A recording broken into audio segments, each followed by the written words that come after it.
നമസ്കാരം. അപ്പോൾ നമ്മൾ ബിസിനസ്സിലെ ട്രാൻസാക്ഷൻസും ബിസിനസ്സിൻ്റെ റിപ്പോർട്ട്സും ആസ് എ ബിസിനസ് മാൻ എങ്ങനെ റീഡ് ചെയ്യണം എന്നുള്ള കാര്യത്തിനെ കുറിച്ചാണ് ഡിസ്കസ് ചെയ്തുകൊണ്ടിരിക്കുന്നത്.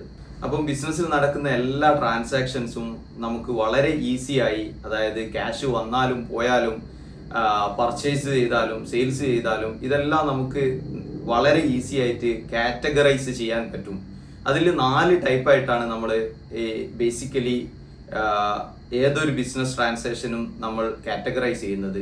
ഒന്നിക്കൽ അസറ്റ് ആയിരിക്കും, അല്ലെങ്കിൽ അത് ലാബിലിറ്റി ആയിരിക്കും, അല്ലെങ്കിൽ ഇൻകം ആയിരിക്കും, അല്ലെങ്കിൽ എക്സ്പെൻസ് ആയിരിക്കും.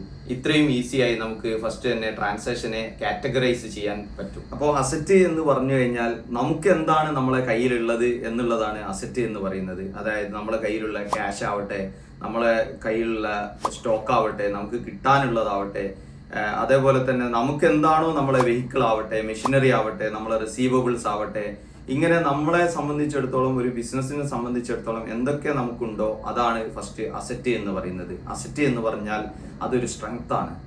രണ്ടാമത്തത് ലാബിലിറ്റി ആണ്. ലാബിലിറ്റി എന്ന് പറഞ്ഞാൽ നമ്മൾ എന്താണോ നമുക്ക് ബിസിനസ്സിൽ കൊടുക്കാനുള്ളത്, അതായത് ലോൺ ആവട്ടെ, സപ്ലയറിന് പേയ്മെന്റ് കൊടുക്കാനുള്ളതാവട്ടെ, അതേപോലെ തന്നെ സാലറി പേയബിൾ ആവട്ടെ, വാറ്റ് പേയബിൾ ആവട്ടെ, എന്തും നമ്മൾ ബിസിനസ്സിന് എന്തൊക്കെ കൊടുക്കാനുണ്ടോ അതിനൊക്കെ നമുക്ക് അതുമായിട്ട് ബന്ധപ്പെട്ട ട്രാൻസാക്ഷൻസിനൊക്കെ നമുക്ക് ലാബിലിറ്റിയുടെ അണ്ടറിൽ കൊണ്ടുവരാൻ പറ്റും. അപ്പോൾ ലാബിലിറ്റി എന്ന് പറയുന്നത് നമ്മളെ റെസ്പോൺസിബിലിറ്റിയാണ്. ബിസിനസ്സിൽ ട്രാൻസാക്ഷൻ അനലൈസ് ചെയ്യുന്ന സമയത്ത് മൂന്നാമത് വരുന്ന ഒരു ടൈപ്പ് ഓഫ് ട്രാൻസാക്ഷൻ ആണ് ഇൻകം റിലേറ്റഡ്.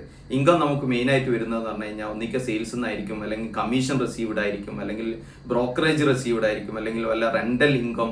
ഇങ്ങനത്തെ ഒരു ടൈപ്പ് ഓഫ് ട്രാൻസാക്ഷൻ ആണ് മൂന്നാമത് വരുന്നത്. ഇൻകം എന്ന് പറഞ്ഞു കഴിഞ്ഞാൽ അതാണ് സ്ട്രെങ്ത് ഓഫ് ദ കമ്പനി എന്ന് പറയുന്നത്.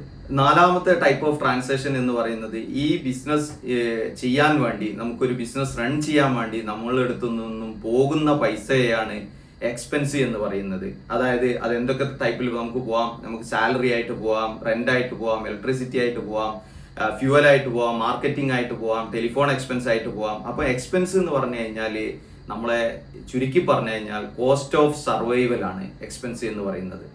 So remember this. ബിസിനസ്സിലെ ട്രാൻസാക്ഷൻ എന്ന് എത്ര കോംപ്ലിക്കേറ്റഡ് ട്രാൻസാക്ഷൻ ആയിക്കോട്ടെ, നമുക്ക് ഈ 4 കാറ്റഗറി ആയിട്ട് നമുക്ക് ക്ലാസിഫൈ ചെയ്യാൻ പറ്റും. So as A business man നമ്മളെ ബിസിനസ് ക്ലാരിറ്റി എന്നുള്ളത് നമ്മളെ transaction ക്ലാരിറ്റിയാണ്.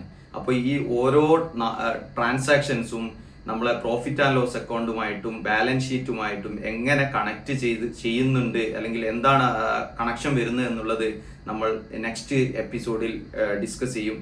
Thank you so much. Stay connected. See you soon.